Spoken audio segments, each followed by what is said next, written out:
Assalamualaikum warahmatullahi wabarakatuh. Selamat sore teman-teman mahasiswa, teman-teman dosen bahasa Indonesia. Saya Andi Santoso.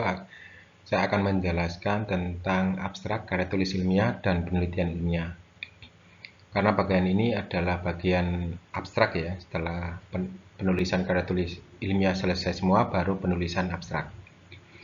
Selanjutnya, kita jelaskan tentang pengertian abstrak.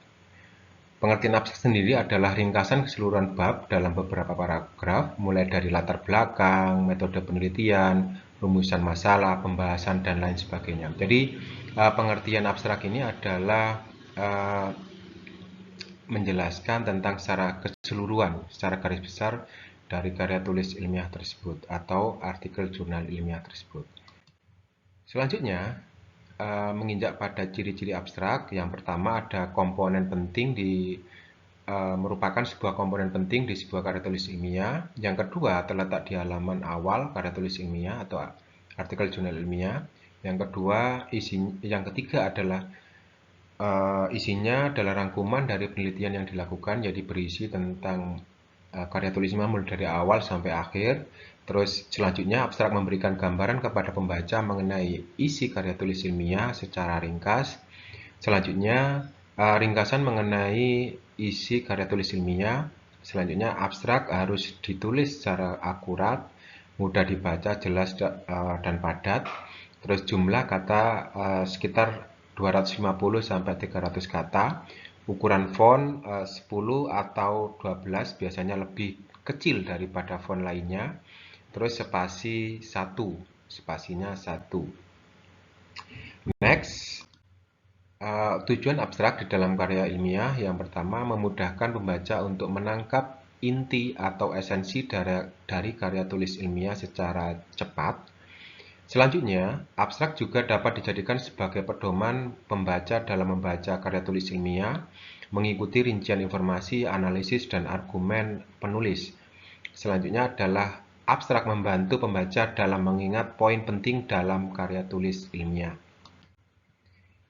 Cara membuat abstrak di sini intinya bagaimana kita membuat abstrak. Yang pertama adalah menuliskan latar belakang penelitian.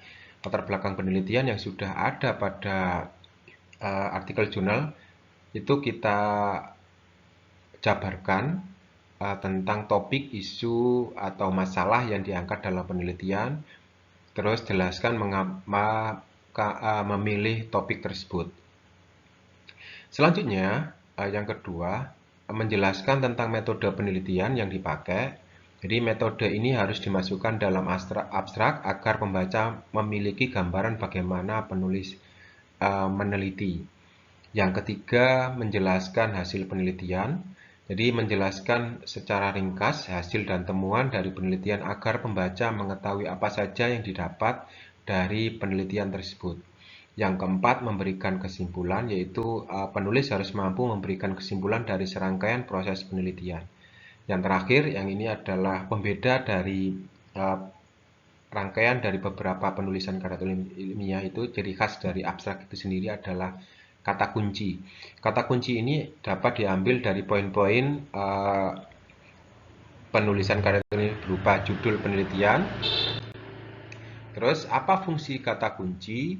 Kata kunci yang pertama memudahkan pencarian penelitian secara online bagi peneliti. Yang kedua, abstrak ditulis secara ringkas dan hanya sekitar 250 kata saja. Jarak antar kata yang dipakai adalah 1 spasi. Apabila terdapat kata dalam bahasa Inggris, maka harus ditulis miring. Terus karya tulis ilmiah di Indonesia biasanya abstrak ditulis dalam 2 versi bahasa, yakni bahasa Indonesia dan bahasa Inggris atau bilingual.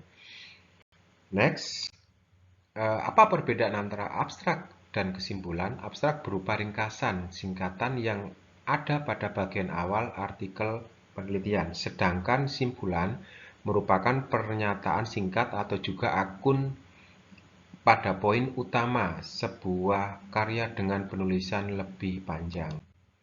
Contoh abstrak karya tulis ilmiah di sini saya bacakan sekilas bahwa penelitian ini dilatar belakangi adanya penurunan penjualan sepeda motor Honda dalam kurun waktu 2005 sampai 2008. Penurunan penjualan ini menunjukkan adanya penurunan keputusan pembelian konsumen pada produk sepeda motor Honda sehingga dapat dirumuskan dalam penelitian ini bahwa bagaimana konsumen mengambil keputusan pembelian di tengah fenomena persaingan yang semakin ketat dan yang berdasarkan pada motivasi konsumen, persepsi kualitas, dan sikap konsumen.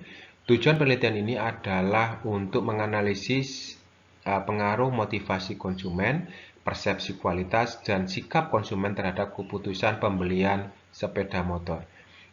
Penelitian ini menggunakan metode kuantitatif dan kualitatif atau mix. Data dikumpulkan dengan teknik kuesioner dan wawancara. Responden dalam penelitian ini sebanyak 100 orang yang memenuhi 1 dari 5 kriteria. Pemrakarsa atau inisiator, pemberi pengaruh, influencer, pengambilan keputusan, decider, terus pembeli buyer, pemakai atau user sepeda motor Honda di kota Semarang.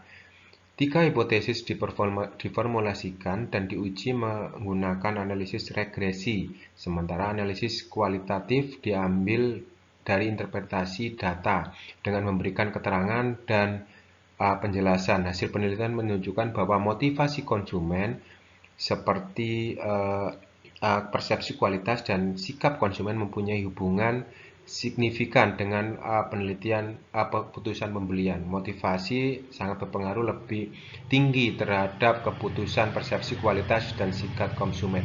Kata kunci dari karya abstrak tersebut adalah keputusan pembelian, motivasi konsumen, kualitas, sikap, dan konsumen. Itu contoh abstrak karya tulis ilmiah. Dari contoh ini bisa digambarkan bahwa di situ ada yang pertama ada latar belakang, terus yang kedua ada metode penelitian, terus hasil dan simpulan. Dan juga perlu itu adalah saran juga. Itu ciri dari abstrak karya tulis ilmiah. Terima kasih atas perhatiannya. Good luck dan selamat belajar. Wassalamualaikum warahmatullahi wabarakatuh.